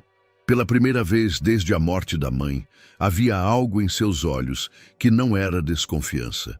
No fim da noite, sentados no meio-fio em frente ao restaurante, Ricardo e Tiago dividiram uma garrafa de refrigerante e alguns pães que haviam sobrado. "Você está diferente", comentou Ricardo. Tiago mordeu o pão e respondeu sem olhar. "E você, mais suado?" "Isso é sinal de quem trabalha." O menino soltou uma risada curta, quase imperceptível, mas foi riso, e isso dizia muito. Na segunda-feira, ao voltarem para casa após uma manhã intensa na cozinha, encontraram um envelope branco sobre o balcão da cozinha. Ricardo o reconheceu de imediato. Papel timbrado, selo da justiça. Abriu com calma. Leu cada linha com cuidado. Era o comunicado oficial da Vara da Infância e Juventude. A audiência de guarda provisória estava marcada para dali a 10 dias. Ricardo ficou em silêncio por alguns instantes. Guardou o papel no bolso, respirou fundo e olhou para o quintal. Tiago estava lá, tentando arrumar uma bicicleta que encontraram numa caçamba. A cena era simples, cotidiana, mas para Ricardo carregava tudo o que havia de mais importante. Um menino inteiro, ali, presente, vivendo com ele não por obrigação, mas porque estava começando, enfim, a confiar. Ele não disse nada naquela hora, nem precisou. O som dos passarinhos, a brisa leve do fim de tarde, o rangido da corrente da bicicleta sendo forçada, tudo indicava que finalmente estavam construindo algo verdadeiro, algo que valeria a pena lutar para manter. E agora, a justiça viria bater à porta para decidir se aquilo bastava. O Fórum da Vara da Infância e Juventude ficava em um prédio antigo, de corredores austeros e cheiro de papel guardado demais. A data da audiência chegou rápido, talvez rápido demais para Ricardo, que nos últimos dias passou mais tempo pensando em Tiago do que se preparando com seu advogado. A sala de audiências era simples, uma mesa central para o juiz, 2 laterais para a defesa e promotoria e algumas cadeiras enfileiradas ao fundo. Ricardo vestiu uma camisa social clara, sem gravata, as mangas dobradas nos antebraços. Ao seu lado, Tiago usava o mesmo moletom cinza, limpo, mas com um furo discreto na manga direita. Ele não parecia nervoso, mas seus olhos estavam atentos a tudo. Do outro lado da sala, a promotora, uma mulher de meia idade, voz firme, óculos pendurados na ponta do nariz, organizava seus documentos com uma lentidão meticulosa. O juiz entrou. Era um homem magro, cabelos grisalhos e expressão cansada. Cumprimentou todos com um aceno e pediu objetividade. "Senhor Ricardo Alencar", começou ele, "o senhor está pleiteando a guarda provisória de Tiago Silva Alencar. Conforme consta, o menor é filho de sua irmã falecida e atualmente está sob seus cuidados informais. O senhor confirma?" "Confirmo, meritíssimo. Seu advogado nos enviou documentos de residência, renda, relatórios escolares e o projeto social da cozinha onde o menor ajuda. No entanto, há pontos a serem considerados. A promotoria, por favor." A promotora se levantou, ajustou os óculos. "Meritíssimo, estamos diante de um caso delicado. O requerente é, de fato, parente de sangue da criança. No entanto, por 9 anos, esteve ausente. Quando Helena Alencar fugiu de casa, grávida, o senhor Ricardo não a procurou ativamente após os primeiros meses. Deixou a irmã à própria sorte, assim como o sobrinho, que viveu anos em situação de vulnerabilidade." Ela pausou, olhou para Ricardo. "Agora, com a morte da mãe, ele aparece e quer assumir a guarda. Mas a pergunta que este tribunal precisa responder é: por quê? Por culpa? Por redenção? E se essa motivação enfraquecer com o tempo?" Ricardo respirou fundo. Seu advogado pediu a palavra. "Excelência, Se me permite, meu cliente não veio aqui justificar o passado, mas oferecer ao menino um futuro digno. Sim, houve ausência, mas houve também transformação. O projeto social, a mudança de residência, a convivência com o menor, tudo aponta para um vínculo real, construído dia após dia. Tiago não está sendo moldado, está sendo respeitado e está aqui hoje para dizer isso, se quiser. O juiz olhou para Tiago. Gostaria de falar, Tiago? O menino olhou para Ricardo, depois para o juiz. E então se levantou. Eu não gosto de tribunal. É sério demais. Mas eu queria dizer uma coisa. O juiz fez um gesto, permitindo. Eu não conhecia meu tio. Quando conheci, achei que ele só ia atrapalhar. A vida com a minha mãe era difícil, mas era nossa. E quando ela morreu, eu fiquei com medo de virar um peso para ele. Mas ele não fugiu. A sala ficou em silêncio absoluto. Ele não tentou me mudar. Só ficou. Ajudou na cozinha, riu comigo, me deixou pintar o meu quarto de azul.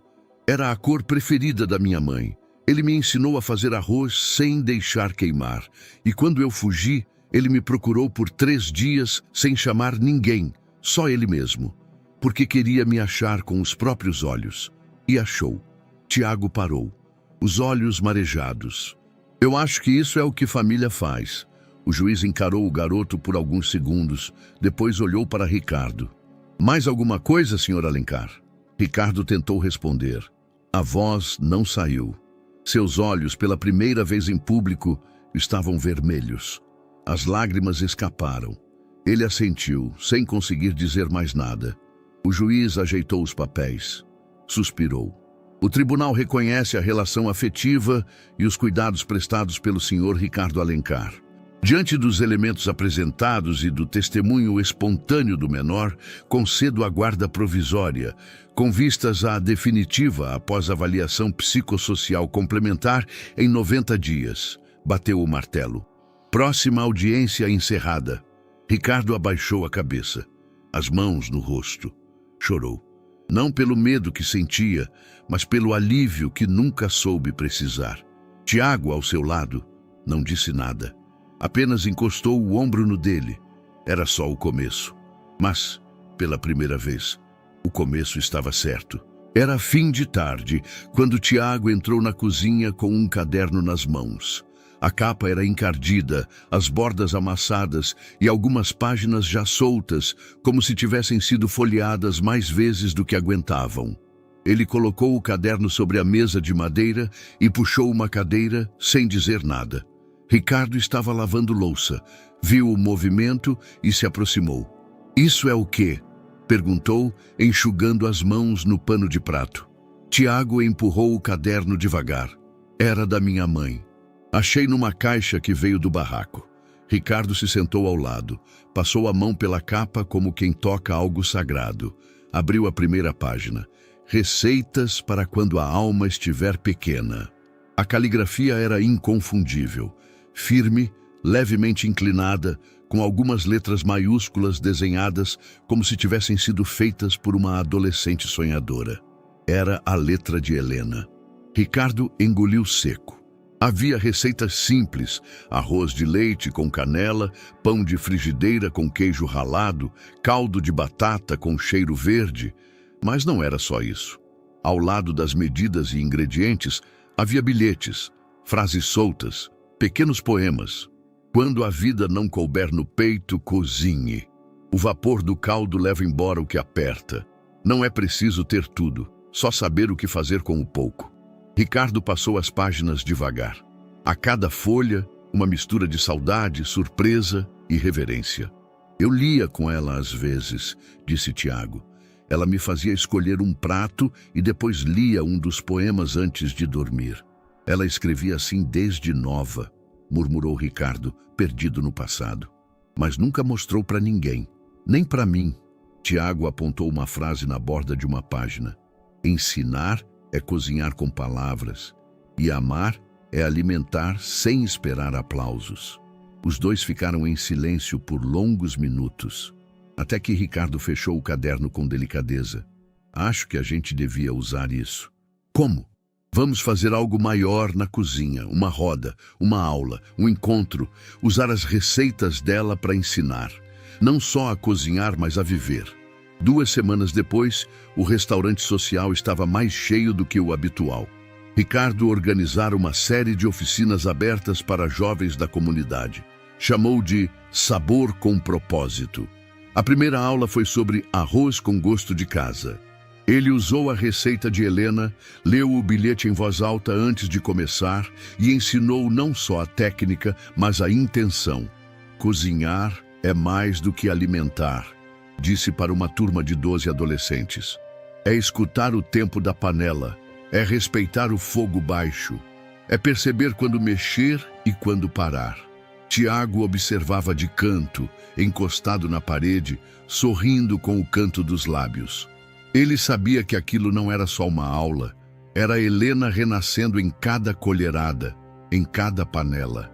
As oficinas passaram a acontecer 2 vezes por semana. Logo, o boca a boca atraiu mais gente. Uma rádio comunitária quis fazer uma matéria. Uma escola técnica enviou uma carta oferecendo parceria. Mas nem tudo viria com flores. Numa manhã, Ricardo recebeu um e-mail anônimo, assunto: você não vai durar. Corpo da mensagem: o bairro pode te amar, mas a cidade ainda lembra quem você é. Anexo: uma planilha adulterada de um contrato antigo, algo do tempo em que Ricardo ainda dividia a sociedade das casas gastronômicas de luxo. Era um arquivo que poderia ser facilmente mal interpretado e usado contra ele. Ricardo sentiu o estômago virar. Ligou imediatamente para o advogado. Preciso saber se alguém tem acesso aos arquivos antigos da empresa. Um dos sócios antigos, respondeu o advogado. O Marcelo. Ele nunca aceitou bem sua saída. Está com raiva desde que você vendeu a parte dele por um valor abaixo do mercado. Ele tem material para prejudicar? Depende. Se distorcerem os números, sim. Mas você está limpo. Ricardo desligou e ficou em silêncio. Aquilo não era só ameaça, era um aviso. O passado estava batendo à porta, não pela culpa, mas pela inveja. Naquela noite, ele decidiu não contar a Tiago. Não queria misturar o caderno de Helena com os fantasmas do mundo corporativo. Mas sentou-se no quintal, sozinho, e leu o trecho final de uma das páginas. Não tenha medo de recomeçar quando te arrancarem o chão. É no chão batido que o pão cresce melhor. Ricardo fechou os olhos. Sabia que a cozinha era mais do que comida. Era abrigo, resistência, legado. E agora, mais do que nunca, ele teria que defendê-la. A notificação chegou numa terça-feira nublada por e-mail, sem alerta sonoro. Apenas uma linha discreta que, mesmo assim, explodiu como um trovão silencioso dentro de Ricardo. Intimação, investigação fiscal, Receita Federal do Brasil. Durante segundos ele encarou a tela como se fosse um erro, mas o remetente era legítimo. Havia um número de protocolo e o texto era direto. Uma denúncia anônima havia solicitado a reabertura dos documentos fiscais ligados a um contrato da época em que Ricardo ainda era sócio majoritário das redes de restaurantes de luxo. Ricardo não precisou pensar muito. Ele sabia de onde vinha o ataque. Marcelo. Não havia outro nome que lhe soasse tão possível. Desde a venda da sua parte no grupo, feita por um valor abaixo do esperado e com cláusulas de não competição rompidas silenciosamente, Marcelo alimentava um ressentimento evidente. E agora parecia pronto para colocar em prática sua vingança. Sutil, camuflada por formalidades, mas letal. Minutos depois, o telefone tocou. Ricardo, é melhor você vir até aqui, disse o contador com voz contida. Abriram tudo. Estão vasculhando os lançamentos antigos e os repasses das filiais. Isso tem fundamento? Você sempre manteve tudo limpo, mas uma denúncia bem manipulada pode gerar um estrago grande até provar o contrário. Ainda mais com sua mudança radical de vida. Vão desconfiar. Ricardo desligou sem responder. O peso do mundo voltou a pousar em seus ombros, mas desta vez havia algo diferente. Não era medo. Era um senso de injustiça que se misturava à indignação e à tristeza. Tudo o que ele construía com verdade agora podia ser questionado por gente que só conhecia o brilho, não o suor. Na manhã seguinte, as manchetes apareceram. Do sucesso à suspeita. Ex-chefe milionário agora vive como missionário da gastronomia social. Renúncia ou fuga. Receita investiga contratos de Ricardo Alencar. O nome dele virou tendência nos grupos de WhatsApp da elite paulistana. Alguns influenciadores repostaram ironias, memes, até montagens comparando o antes e depois. Um em blazer caro, outro de avental manchado. Os comentários seguiam a mesma linha. Sabia que era fachada. Agora quer pagar de bom moço? Não passa de mais um que caiu em desgraça. O telefone parou de tocar. Ninguém do antigo círculo de sócios se pronunciou. Nenhum parceiro de mídia se ofereceu para ouvir seu lado. O cancelamento era silencioso, cruel e impessoal. Ricardo cancelou a aula comunitária daquela noite. Não queria ver olhares desconfiados, nem expor os jovens a câmeras ou especulações. Sentou-se no quintal com um copo de café frio e observou Tiago jogando pedras em direção ao portão. "Estão falando de você", disse o menino sem virar o rosto. Ricardo assentiu. "Eu vi." Tiago ficou alguns segundos em silêncio antes de perguntar. "Você se arrepende?" Ricardo demorou para responder. Não porque não soubesse a resposta, mas porque ela merecia ser dita com o peso certo. Só de não ter feito isso antes. Tiago parou de jogar as pedras. Olhou para ele por um instante e disse: "Então continua." Simples assim. Como se dissesse, joga o próximo ingrediente na panela. Como se dissesse, fica firme. Na manhã seguinte, ao chegar ao restaurante, Ricardo se deparou com uma cena inesperada. Havia uma pequena multidão em frente à porta. Cerca de 20 pessoas, algumas com sacolas de verduras, outras com pão amanhecido, uma com um galão de água nas mãos. Estavam ali de pé, caladas, como quem guarda um lugar sagrado. "Viemos cozinhar com você", disse uma senhora de cabelos brancos. "Hoje é dia de sopão, não é?" Ricardo não conseguiu responder de imediato. A garganta travou, o peito ficou apertado. "É, sim", disse por fim. "Podem entrar." O restaurante comunitário encheu-se de vozes, cheiros e movimento. Nenhum repórter apareceu, nenhum colunista, mas os rostos ali eram os que importavam. Mães que deixaram panelas de arroz já adiantadas em casa, crianças com olhos curiosos, homens calejados que ofereceram os braços para carregar sacos de batata. Tiago chegou logo depois e, sem dizer nada, colocou o avental. Lavou as mãos, pegou a faca e começou a cortar cenouras. Ao fim do dia, serviram mais de 200 porções. A cozinha ficou exausta, mas viva. Ao limpar o salão, Ricardo encontrou no quadro de avisos um papel novo escrito à mão. "Aqui não se serve só comida, aqui se serve coragem." Ele reconheceu a caligrafia. Era de Ana, uma das jovens da oficina de 15 anos, que costumava dizer que só existia de verdade na aula de terça. Naquela noite, Ricardo foi até a despensa e pegou o caderno de Helena. Leu uma página aleatória. "O preço de fazer o certo nunca será barato, mas é o único que vale pagar." Sorriu, mesmo com os olhos molhados. O telefone voltou a tocar mais tarde, desta vez de um repórter de um portal pequeno de bairro. "Senhor Ricardo, gostaria de ouvir o seu lado da história." Ricardo pensou. Depois respondeu: "Passe aqui, mas venha com fome. A gente conversa melhor com um prato na mão." Era uma sexta-feira serena quando Ricardo decidiu que era a hora. O restaurante havia fechado mais cedo por conta da manutenção no encanamento e o silêncio da tarde criava a atmosfera perfeita para algo que ele vinha adiando há semanas. Tiago estava no quintal, sentado em um caixote virado ao contrário, girando a corrente da bicicleta que teimava em pular a marcha. Ricardo se aproximou com um envelope nas mãos. Sentou-se no chão, ao lado do garoto, sem dizer nada por alguns segundos. O cheiro de óleo da bicicleta se misturava com o das folhas da árvore do quintal, recém-molhadas pela rega da manhã. Estava pensando, começou com a voz calma, em fazermos uma viagem. Tiago não ergueu os olhos, mas seus dedos pararam de girar a corrente. Que tipo de viagem? Ricardo mostrou o envelope. Dentro havia 2 bilhetes de ônibus, uma reserva de pousada modesta e uma fotografia antiga de Helena, ainda jovem, com os pés na água de um rio, rindo, descalça. Assim, para o mar, completou. Aquele lugar que sua mãe sempre sonhou te mostrar, lembra do que ela pediu? Tiago se levantou devagar, caminhou até o canto do quintal, encostou-se na parede e cruzou os braços. Não sei se quero ir. Por quê? O silêncio foi longo. Porque a voz saiu baixa. E se a gente for e tudo acabar? E se depois do mar a gente esquecer dela?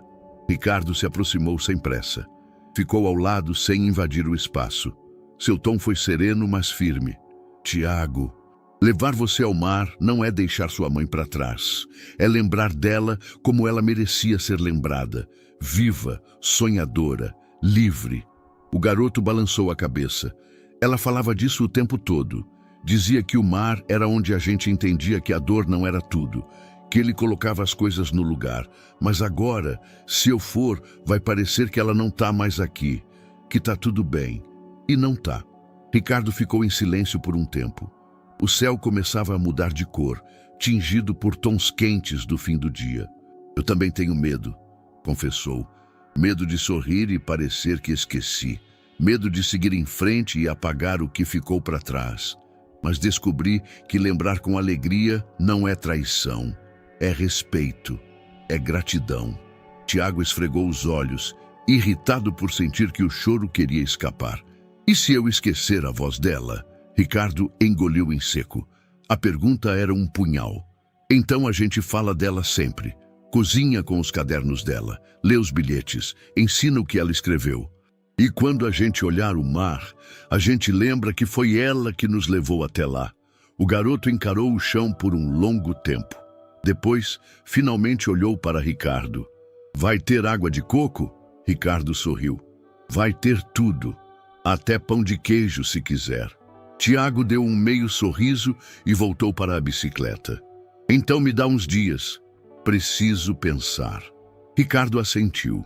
Deixou o envelope sobre a mesa do quintal e entrou. No quarto, abriu o armário e tirou de uma gaveta a carta de Helena. Leu novamente o trecho final. Se um dia vocês forem ao mar, não deixem que o silêncio entre vocês seja maior do que as ondas. O amor precisa ser dito, mesmo que doa. Fechou os olhos, respirou fundo e esperou. A estrada parecia interminável. As janelas do ônibus empoeirado emolduravam paisagens que mudavam devagar, do cinza da cidade à poeira amarela do interior, até começarem a surgir tons de verde mais vivo, pequenas fazendas, placas com nomes de praias que pareciam ter saído de um livro. Ricardo e Tiago não conversaram muito durante a viagem. O silêncio entre eles, no entanto, não era de desconexão, era de expectativa, quase reverência. Tiago estava com os fones no ouvido, mas o volume baixo deixava escapar a melodia suave de uma canção que ele ouvia repetidamente. Uma que sua mãe cantava de vez em quando, entre uma receita e outra. Ricardo olhava para a paisagem, mas com o pensamento dentro de si. A promessa feita a Helena finalmente ganharia forma.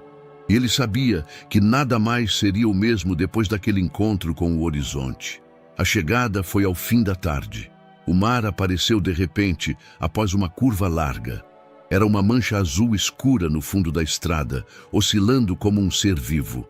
Tiago endireitou-se no banco, inclinou o corpo para a janela e ficou mudo.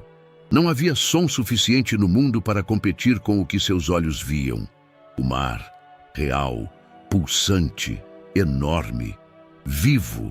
Ao descerem do ônibus, Ricardo apontou para o caminho de areia. Vamos direto, ou quer deixar as mochilas? Tiago hesitou por 2 segundos. Depois, balançou a cabeça. Direto. Caminharam em silêncio. O cheiro de salmoura, O vento forte, as gaivotas ao longe. Era tudo novo, mas estranhamente familiar, como se Helena os guiasse dali por diante. Chegando à faixa de areia, Tiago tirou os sapatos. Os pés afundaram na areia úmida e ele parou. O som das ondas parecia uma canção de ninar gigante, rítmica e infinita. Ele caminhou até a beira da água. Parou quando as primeiras ondas lamberam seus dedos. Ficou ali, parado, olhando. Ricardo, mais atrás, observava em silêncio. A imagem do menino de pé, frente ao oceano, com os olhos marejados e as mãos pendendo soltas ao lado do corpo, era um retrato que jamais se apagaria de sua memória. Não havia filtro, não havia pose, só verdade. Tiago ajoelhou-se, tocou a água com as duas mãos e fechou os olhos.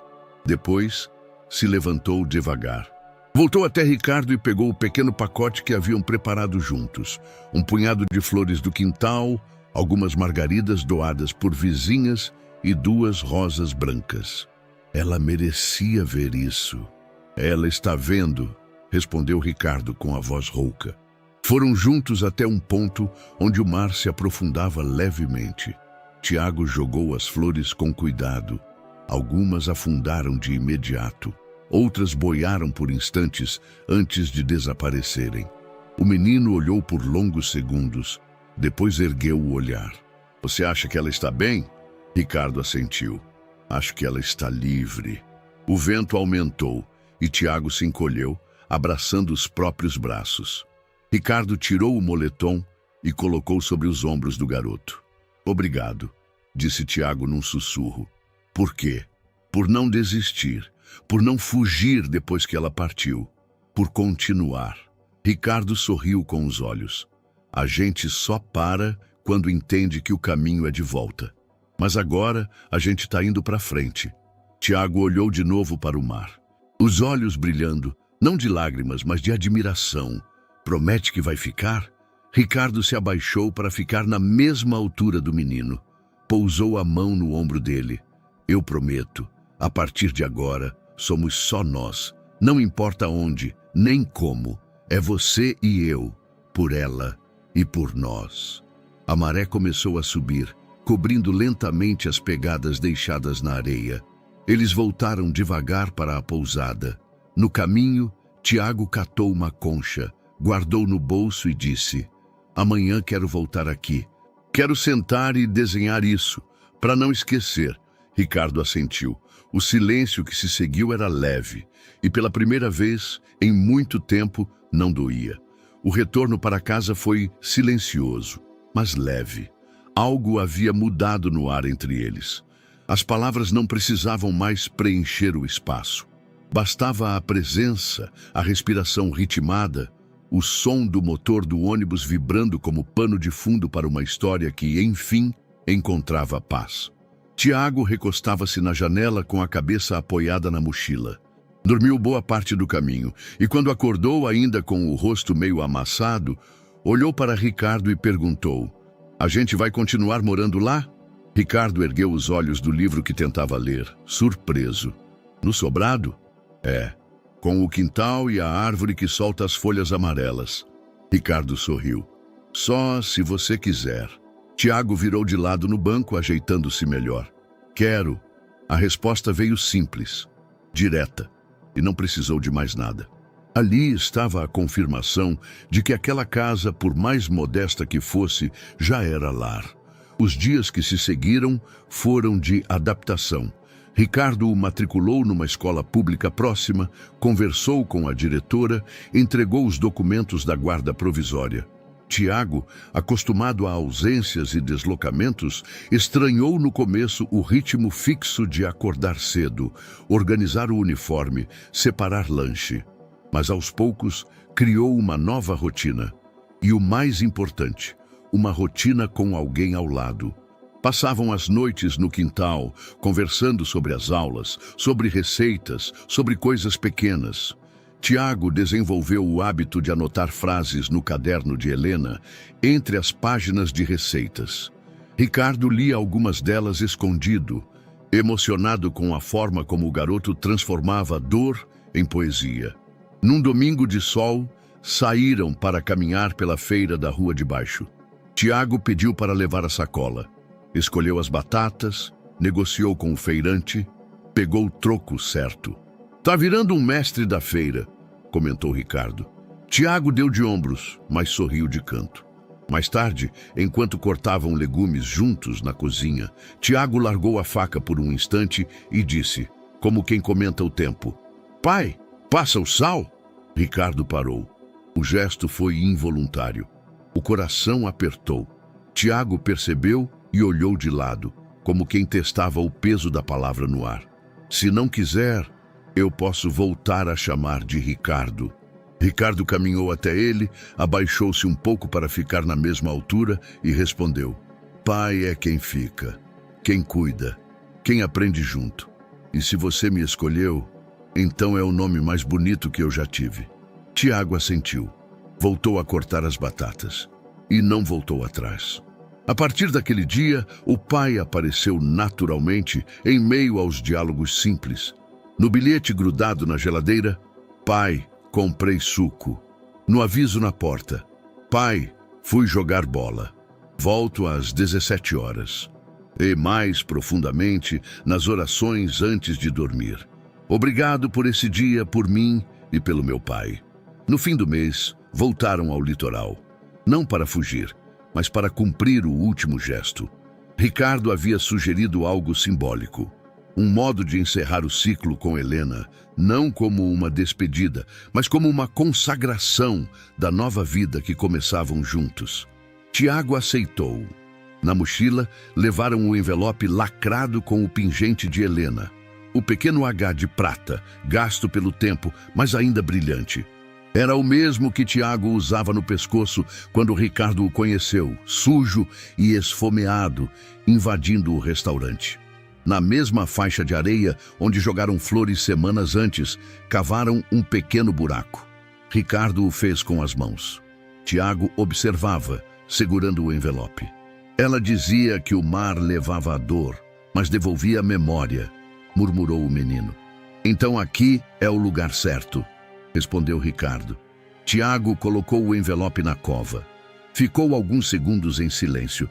Depois disse: "Obrigado, mãe, por tudo, por não desistir, por me ensinar a ser forte sem virar pedra." Ricardo cobriu o buraco com areia e com um graveto escreveu ao lado: "Aqui começou o depois." Sentaram-se na areia até o pôr do sol. Tiago encostou a cabeça no ombro de Ricardo. "Agora é só a gente, né? Só a gente. Tá bom assim." E naquele momento estava mesmo.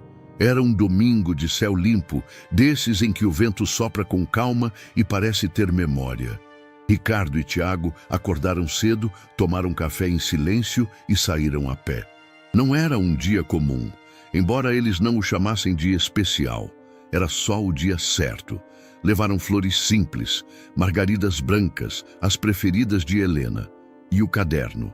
Aquele caderno. O mesmo que resistiu à miséria, às mudanças de endereço, ao tempo e à dor.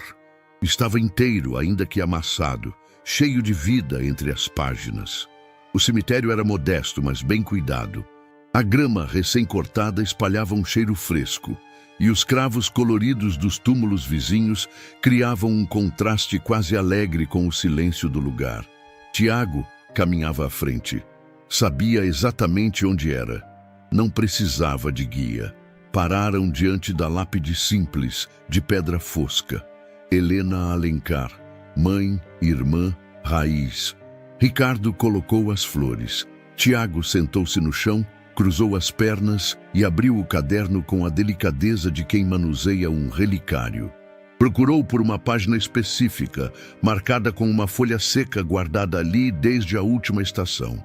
"Achei", disse com um meio sorriso. Respirou fundo. Leu em voz alta. "Às vezes, a família nasce do arrependimento, mas floresce no perdão." Silêncio.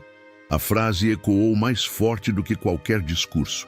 Não era um fechamento, era um plantio, uma semente deixada por Helena, e que agora, enfim, havia florescido. Ricardo sentou-se ao lado do menino. Ficaram ali, os dois, sem pressa. Lembraram-se de histórias, receitas, risadas esquecidas.